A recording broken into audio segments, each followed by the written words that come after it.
1997, 98, the guys in the photo lab, two of them were coming out of their office at the same time I was leaving my office, and I heard them laughing and saying they couldn't believe that people believed in the fake moon landings.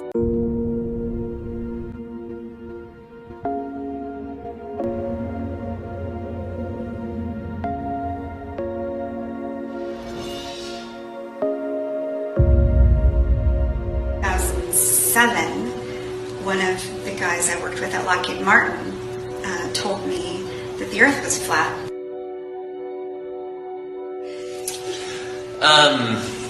So you have a Fort Worth connection. I do have a Fort Worth connection.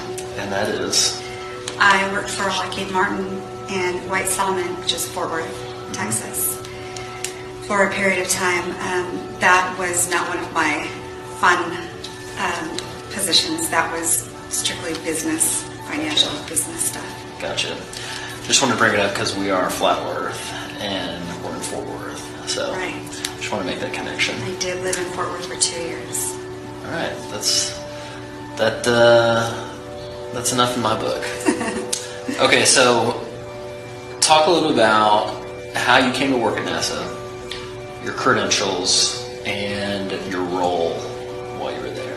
It's a big question. Okay, so back in the early 90s, I was a college student and was working at the Air Force Base, Edwards Air Force Base. Some of the folks that I worked with suggested that I apply for a position at NASA because I was going into an IT college degree.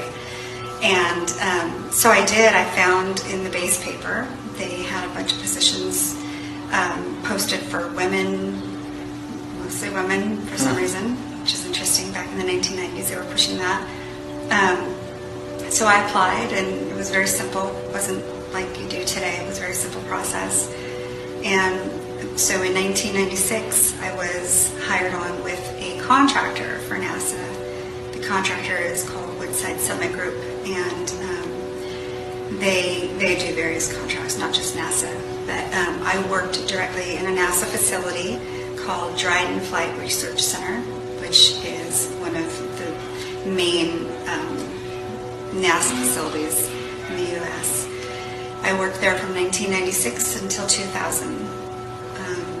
Credentials was basic, very basic. I had 2.5 years of college under my belt, and they were looking for people just out of school. So they liked that I had some college, and then they trained me on my position and then expanded from there. It was a lot of fun. I learned a ton in the 4 years I was there, IT stuff. So doing IT stuff like in charge of servers and things like that? I had 4 servers in my office. I had my own office, which was located right next to the photo lab, which was a unique place to be anyway. Yeah. So I had 4 servers. My servers were the backup servers for all the computers at the facility. Okay. The entire facility? The entire Dryden facility. Gotcha. Did all the backups. It would rotate through computers each night. Mm-hmm. Okay. What kind of degree did you get? Or what did you study? Business IT. Okay. Mm-hmm. Gotcha.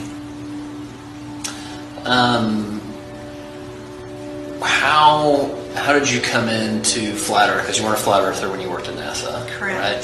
So tell me about that journey. So it's actually, if you don't mind if I go back a little bit Please. further, when I worked at NASA, probably 1997, 98, the guys in the photo lab, 2 of them were coming out of their office at the same time I was leaving my office, and I heard them laughing and saying they couldn't believe that people believed in the fake moon landings. Huh. Now, obviously, I wasn't aware of any of this then. I had no idea, so I honestly just thought they were crazy. So I kind of brushed it off, and I didn't think about it again for many years. And then in 2007, one of the guys I worked with at Lockheed Martin told me that the Earth was flat. And I discarded the information because he didn't really give me a lot of detail. He was an engineer, very smart guy on the F-117. Wait, a smart guy that believed in a flat Earth? Very educated. Okay. Very educated and very Gotcha. smart, and aerospace background. Told me that the Earth was flat, and again, I discarded it because it was just nonsense at the time. So fast forward a couple of years, and in 2009, I woke up to pretty much everything. And it's a hard awakening when it's all in one, but Sure. fake moon landings, 9/11 inside job, chemtrails, HARP, and you just fill in the blanks from there. I started to research like crazy.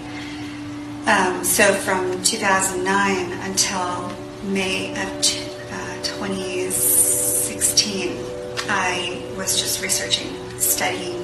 I worked for the government until 2012. So NASA, then Air Force, then Lockheed, not necessarily in that order. But in May of 2016, I was doing my research, and I ran across a video that said 75 biblical proofs of flat Earth. And I was intrigued, having had it sort of in my face a couple of times and knowing the moon landings were faked. So I watched it, and my life hasn't been the same since that moment. Yeah.